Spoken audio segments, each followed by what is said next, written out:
Assalamualaikum my YouTube family, welcome back to Improve Your English. In this class you will learn how to use the past simple tense. This is one of the most exciting and important tense because we use this tense so often to talk about all kinds of things. So let's get started. So what is past simple tense? It means an action which is started and ended in the past. यानी वो काम जो माजी में शुरू होकर माजी में ही ख़त्म हुआ था, यानी वो काम जो हमने किया था, यानी मैंने खाना खाया था, उसने गेट खटखटाया था, वो आम लाए थे। तो इस तरह के सेंटेंसेस जब भी यूज़ किए जाएंगे, जब भी हमारे सामने आएंगे तो हम समझ जाएंगे कि ये पास्ट टेंस के सेंटेंसेस हैं। इसका ऑक्सिलरी वर्ब है डिड। डिड क्यों? इसलिए क्योंकि पास्ट टेंस में हम वर्ब की सेकंड फॉर्म यूज़ करते हैं पास्ट सिंपल टेंस में। तो प्रेजेंट में यानी मौजूदा ज़माने की जब बात हो रही थी तो हम डू और डस यूज़ कर रहे थे, उसकी कुछ कंडीशंस थी। तो यहाँ पर डू की सेकंड फॉर्म यूज़ की गई है क्योंकि पास्ट टेंस में हम वर्ब की सेकंड फॉर्म यूज़ करते हैं, तो यहाँ पर इसलिए डिड यूज़ किया गया है। Let's talk about its formula. Subject plus verb second form plus object, यानी सबसे पहले doer of an action subject use किया जाएगा, then verb second form, then object. Past tense के लिए बहुत ज़रूरी है कि हमें वर्ब की फर्स्ट सेकंड थर्ड फॉर्म का पता होना चाहिए, वो हमें याद होनी चाहिए, तो हमारा सेंटेंस करेक्ट कहलाएगा, अदरवाइज़ नहीं कहलाएगा। अब इसको कुछ एग्जाम्पल्स के ज़रिए समझते हैं। ही केम यस्टरडे, वो कल आया था, यानी वो कल आकर चला गया था। गुजरे हुए ज़माने की बात हो रही है यहाँ पर, इसलिए यहाँ पर वर्ब की सेकंड फॉर्म यूज़ की गई है केम।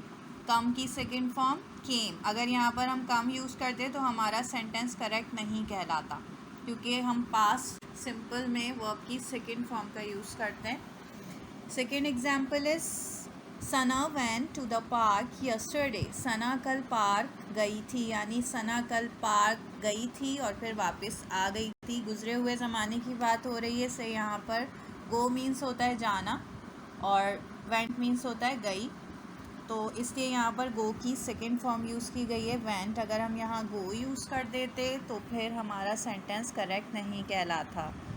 Let's talk about past simple negative. अभी हमने पॉजिटिव सेंटेंसेस की बात की थी, देन हम नेगेटिव सेंटेंसेस की बात करेंगे, उसके बाद हम इंटेरोगेटिव सेंटेंसेस को डिस्कस करेंगे। So guys, past simple negative sentences किसे कहेंगे? जब हमने पास्ट सिंपल पॉजिटिव सेंटेंसेस को डिस्कस किया था तो हमने कहा था कि वो काम जो हमने माजी में किया था उसे हम पास्ट सिंपल कहते हैं। तो नेगेटिव बिल्कुल कॉमन सेंस की बात है। पास्ट सिंपल नेगेटिव कौन सा सेंटेंस हो जाएगा? वो काम जो हमने माजी में नहीं किया था, यानी इनकारिया। इसका फॉर्मूला है subject plus did plus not plus verb first form plus object. Did not के बाद वर्ब की सेकेंड फॉर्म नहीं, फर्स्ट फॉर्म यूज़ की जाएगी। और डिड नॉट को इस तरह भी लिखते हैं और दूसरी फॉर्म में जो लिखते हैं तो उसको हम पढ़ते हैं डिडंट। अब इसको कुछ एग्जाम्पल्स के ज़रिए समझते हैं। He did not play football yesterday, उसने कल फुटबॉल नहीं खेला था। तो सब्जेक्ट, उसके बाद डिड, फिर प्लस नॉट और उसके बाद वर्ब फर्स्ट फॉर्म यूज़ की गई है। कॉमन मिस्टेक जो यहाँ की जाती है कि यही याद रहता है कि क्योंकि पास्ट सिंपल टेंस में हमने वर्ब की सेकंड फॉर्म यूज़ की थी तो ऑब्वियसली सेकंड फॉर्म यहाँ नेगेटिव सेंटेंसेस में भी यूज़ की जाएगी। ऐसा बिल्कुल नहीं होता। नेगेटिव सेंटेंसेस में पास्ट सिंपल नेगेटिव में डिड नॉट के बाद हम वर्ब की फर्स्ट फॉर्म का यूज़ करते हैं, तो इसलिए यहाँ पर प्लेड यूज़ नहीं किया गया बल्कि प्ले यूज़ किया गया है। Maria did not speak English in class, Maria class में इंग्लिश नहीं बोलती थी। तो मारिया सब्जेक्ट, उसके बाद डिड, उसके बाद नॉट, उसके बाद स्पीक यूज़ किया गया वर्ब की फर्स्ट फॉर्म, उसके बाद English in the class. I hope कि आपका कॉन्सेप्ट क्लियर हुआ होगा. Now let's talk about it's interrogative. So guys, past interrogative sentences से आप क्या समझते हैं?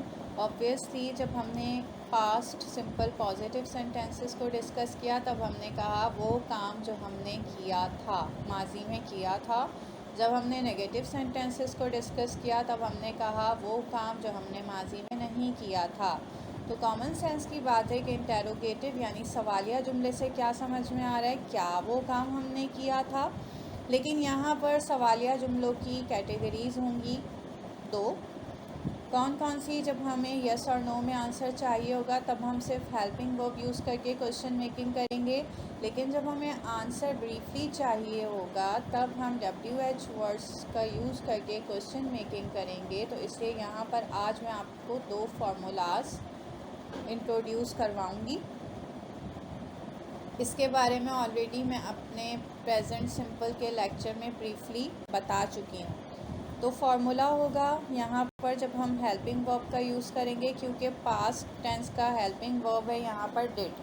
तो did plus subject plus verb first form plus object. यहाँ भी सब्जेक्ट के बाद वर्ब की फर्स्ट फॉर्म ही यूज़ की जाएगी, सेकेंड फॉर्म यूज़ नहीं की जाएगी. सेकेंड फॉर्म का यूज़ सिर्फ पास्ट सिंपल टेंस में किया जाता है.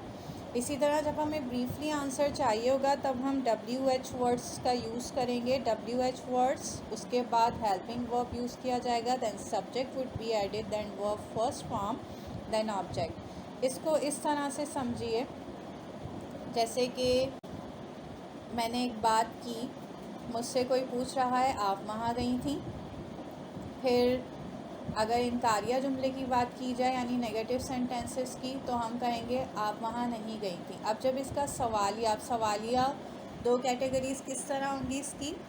जब मुझसे कोई ये पूछेगा क्या आप वहाँ गई थी, तब मुझे आंसर यस और नो में देना होगा. लेकिन जब कोई मुझसे ये पूछेगा आप वहाँ क्यों गई थी, तब मुझे आंसर ब्रीफली देना होगा. तो फिर यहाँ पर WH वर्ड्स का यूज़ किया जाएगा. आई होप कि आपका कॉन्सेप्ट क्लियर हुआ होगा. Let's have a look on examples. Did you eat junk food? क्या आपने जंक फूड खाया था? अब यहाँ पर सिर्फ यस और नो में आंसर दिया जाएगा. बट जब ये पूछा जाएगा आपने जंक फूड क्यों खाया था, तब हम आंसर ब्रीफली देना होगा. इसलिए यहाँ पर WH वर्ड का यूज़ किया गया है. Why did you eat junk food? आपने जंक फूड क्यों खाया था?